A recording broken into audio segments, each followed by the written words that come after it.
Hello and welcome to The Real Deal. Now, Obvious Child is released this week, and when we heard the director and its star were in town, we sent this guy to go and have a good old chinwag with them. Which is awesome because I'm a big Jenny Slate fan. I watch House of Lies, I'm a big fan. And I asked her and the director Gillian about the humour in the film, in addition to where their creative energy comes from, and much, much more. Take a look. He's like so Christian. He's like a Christmas tree. So be the angel on top. I'm not the angel on top. I'm the menorah on top of the tree that burns it down. I wanted to start with a serious question. Slip-ons or no slip-ons? For men? For men. I say wear what you want to wear. Be comfortable. And don't judge somebody by their footwear. Yeah, I guess so. But I also guess, don't wear slip-ons. slip-ons are fine. I just really draw the line at sandals. I don't like that. And flip-flops are horrible. Yeah. Okay. Especially if in the you're city. moving it. I'm taking that one, so thank you very much. Whoops. You can cut all that. You obviously, this was a short before it was a feature. And what ways did making the short prepare you for making the feature, and how different do you think it would have been otherwise if you hadn't done that? Well, making the short was great exercise for us. We got to, Jenny and I learned a rhythm of how we like to work together.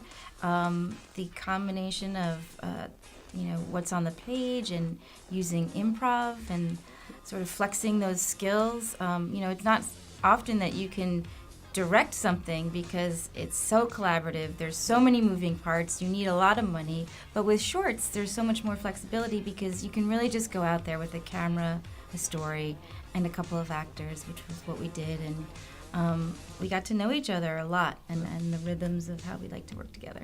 And there's a lot of great conversations with parents in this film. And there's a great line from, I think, the person who plays your father, about where creative energy comes from, which had me wondering, where does your creative energy come from?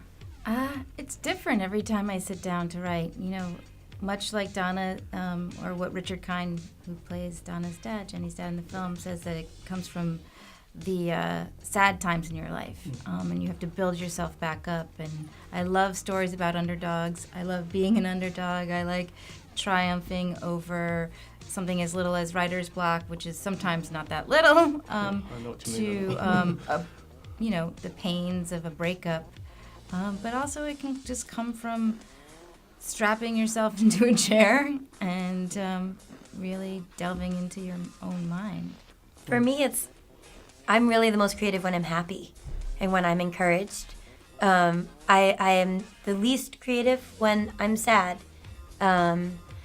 But when I am sad, I feel a great need to elevate and to lift myself out.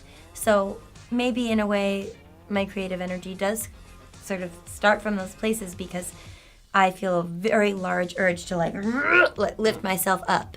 But I definitely perform better when there are more smiles. Cool.